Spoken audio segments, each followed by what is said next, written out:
reasoning is easy.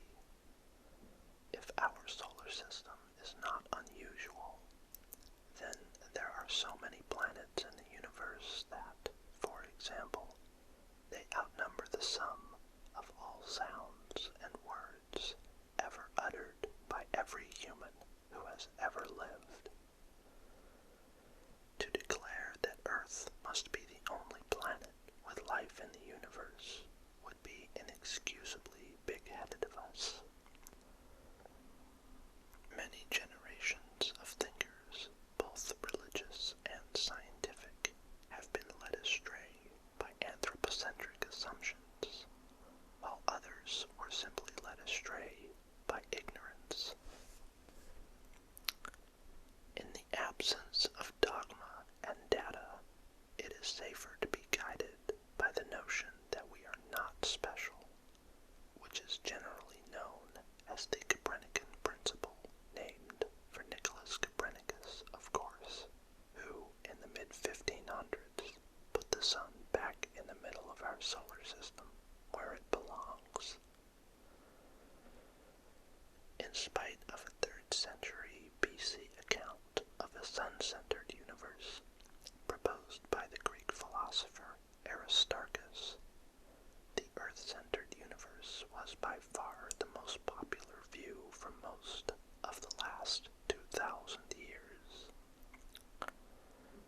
Codified by the teachings of Aristotle and Ptolemy, and later by the preachings of the Roman Catholic Church, people generally accepted Earth as the center of all motion and of the known universe.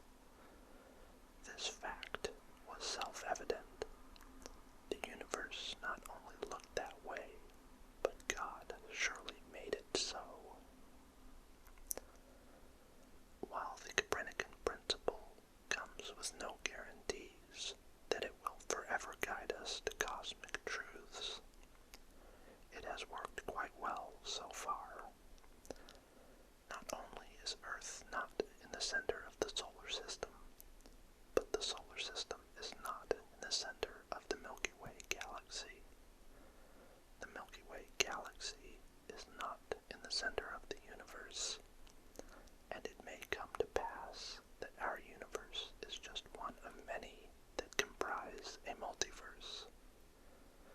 And in case you're one of those people who thinks that the edge may be someplace special, we are not at the edge of anything either.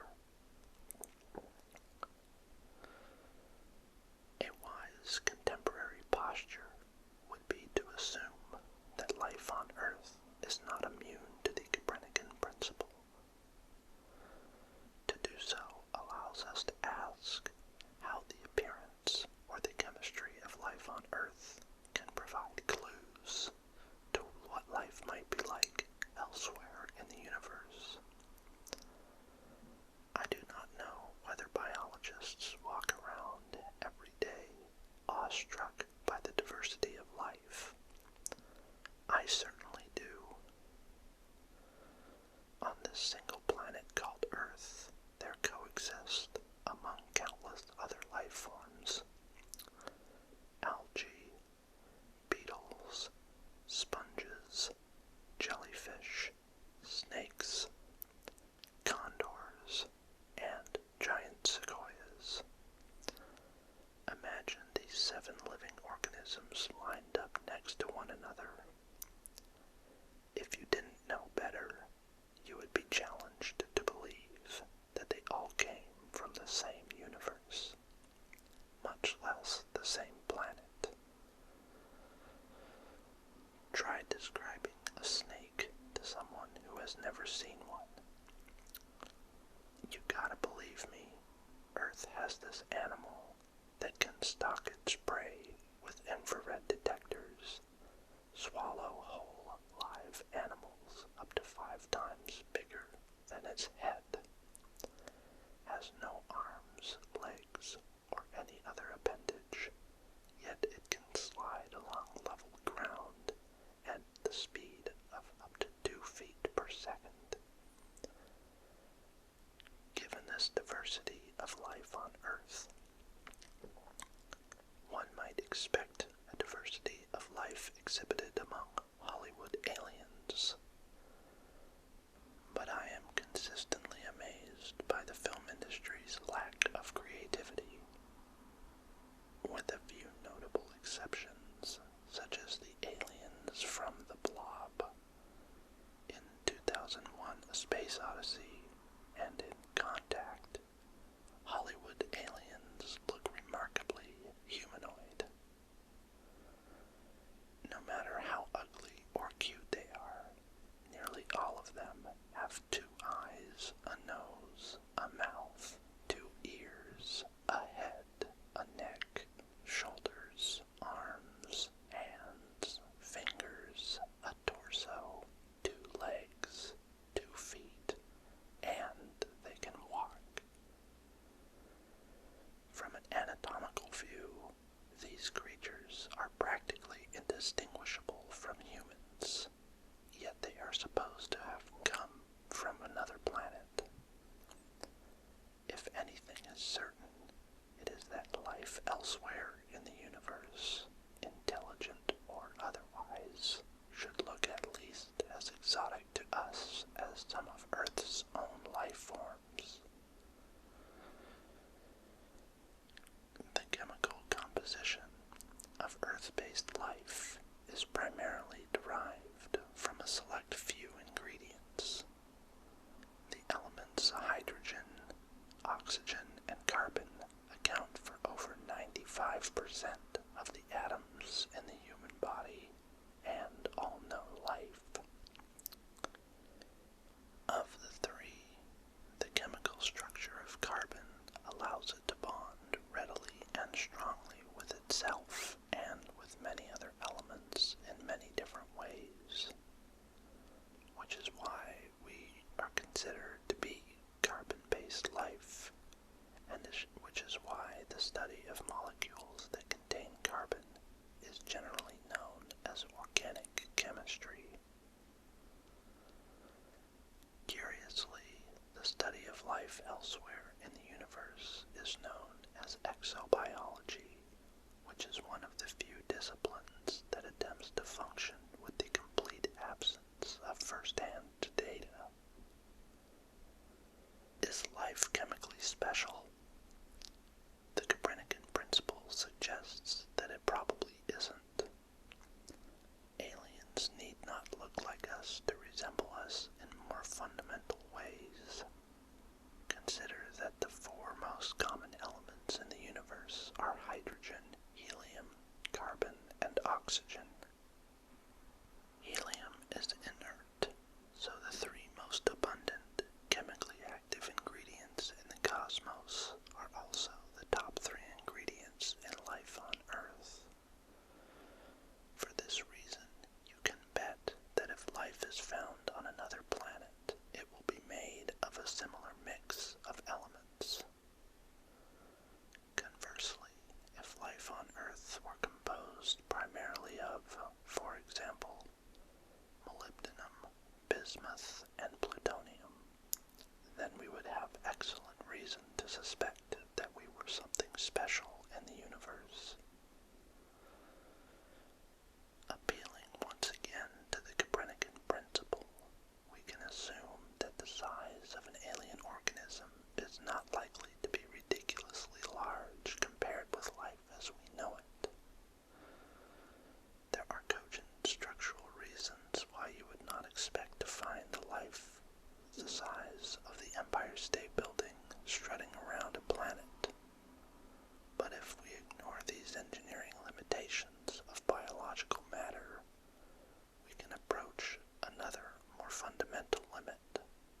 surfing the FM dial, I came upon a radio play in progress that, as best as I could determine, was about evil aliens who wanted to terrorize Earthlings.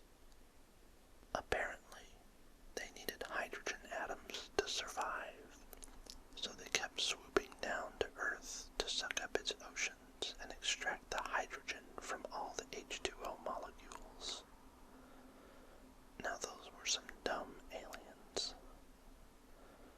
They must not have been looking at the other planets en route to Earth, because Jupiter, for example, contains over 200 times the entire mass of Earth in pure hydrogen. And I guess nobody ever told them that over 90% of all the atoms in the universe are hydrogen. And how about all those aliens that managed to traverse thousands of light years through interstellar space, yet bungle their arrival by crash landing on Earth? Then there were the aliens in the 1977 film Close Encounters of the Third Kind, who, in advance of their arrival, beamed to Earth a mysterious sequence of repeated digits that encryption experts eventually decoded to be the latitude and longitude of the aliens' upcoming landing site. But Earth longitude has a completely arbitrary starting point, the prime meridian, which passes through Greenwich, England, by international agreement. And both longitude and latitude are measured in peculiar, unnatural units we call degrees, 360 of which are in a circle. Armed with this much knowledge of the human culture, it seems to me that the aliens could have just learned English and beamed the message, "We're going to land a little bit to the side of Devil's Tower National Monument in Wyoming. And since we're coming in a flying saucer, we won't need the runway lights." The award for dumbest creature of all time must go to the alien from the original 1979 film Star Trek: The Motion Picture. Voyager, as it called itself, was an ancient mechanical space probe that was on a mission to explore and discover and report back its findings. The probe was rescued from the depths of space by a civilization of mechanical aliens and reconfigured so that it could actually accomplish this mission for the entire universe. Eventually, the probe did acquire all knowledge and, in doing so, achieved consciousness. The Enterprise stumbles upon this now monstrous collection of cosmic information at a time when the alien was searching for its original creator and the meaning of life. The stenciled letters on the side of the original probe revealed the characters V and GER. Shortly thereafter, Captain Kirk discovers that the probe was Voyager 6, which had been launched by humans on Earth in the late 20th century. Apparently, the OYA that fits between the V and the GER had been badly tarnished and was unreadable. Okay, but I have always wondered how Voyager could have acquired all knowledge of the universe and achieved consciousness, yet not have known that its real name was Voyager. And don't get me started on the 1996 summer blockbuster, Independence Day. I find nothing particularly offensive about evil aliens. There would be no science fiction film industry without them. The aliens in Independence Day were definitely evil. They looked like a genetic cross between a Portuguese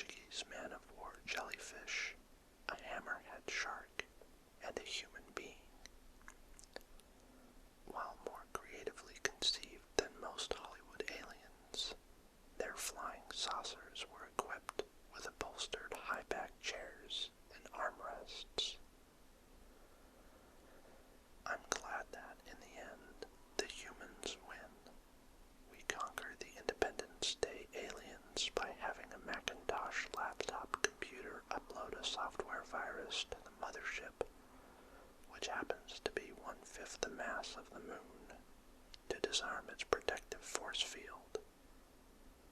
I don't know about you, but I have trouble just uploading files to other computers within my own department, especially when the operating systems are different. There is only one solution. The entire defense system for the alien mothership must have been powered by the same release of Apple Computer's system software as the laptop computer that delivered the virus. Thank you for indulging me. I had to get all that off my chest.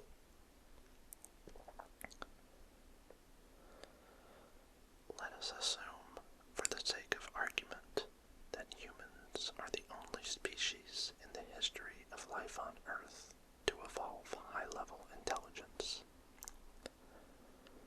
I mean no disrespect to other big-brained mammals. While most of them cannot do astrophysics or write poetry, my conclusions are not substantially altered if you wish to include them. If life on Earth offers any measure of life elsewhere in the universe, then intelligence must be rare. By some estimates, there have been more than 10 billion species in the history of life on Earth. It follows that among all extraterrestrial life forms, we might expect no better than about 1 in 10 billion to be as intelligent as we are. Not to mention the odds against the intelligent life having an advanced technology and a desire to communicate through the vast distances of interstellar space. On the chance that such a civilization exists, radio waves would be the communication band of choice because of their ability to traverse galaxies unimpeded by interstellar gas and dust clouds. But humans on Earth have only understood the electromagnetic spectrum for less than a century. More depressingly put, for most of human history, had aliens tried to send radio signals to Earthlings, we would have been incapable of receiving them. For all we know, the aliens have already done this and unwittingly concluded that there was no intelligent life on Earth. They would now be looking elsewhere. A more humbling possibility would be if the aliens had become aware of the technology-proficient species that now inhabits Earth, yet they had drawn the same conclusion. Our life on Earth bias, intelligent or otherwise, requires us to hold the existence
swiftly liquefies. The discovery of simple, unintelligent life forms elsewhere in the universe, or evidence that they once existed, would be far more likely, and for me, only slightly less exciting, than the discovery of intelligent life.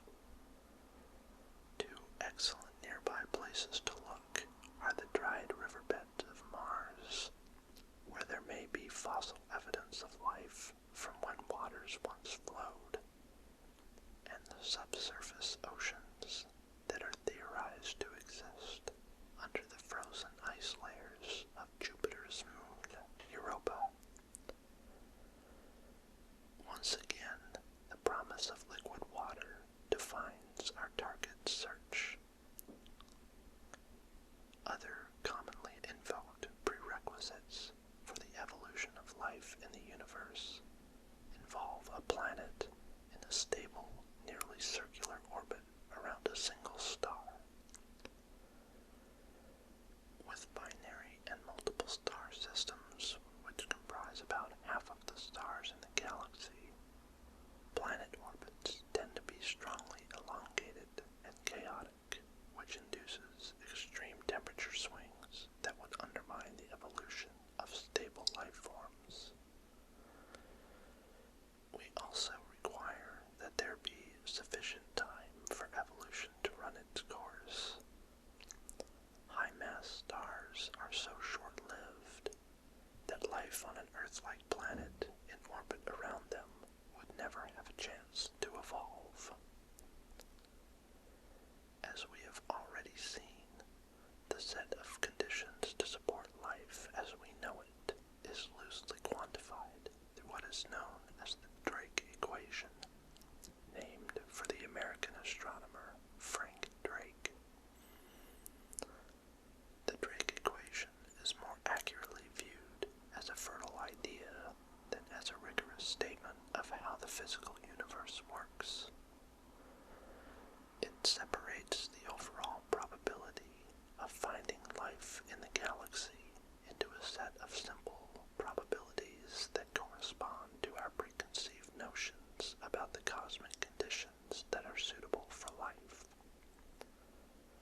In the end, after you argue with your colleagues about the value of each probability term in the equation, you are left with an estimate for the total number of intelligent, technologically proficient civilizations in the galaxy.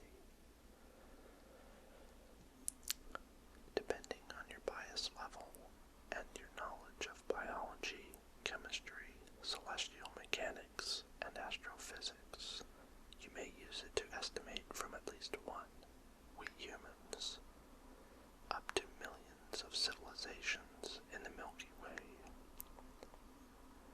If we consider the possibility that we may rank as primitive among the universe's technologically competent life forms, however rare they may be, then the best we can do is keep alert for signals sent by others, because it's far more expensive to send than to receive them.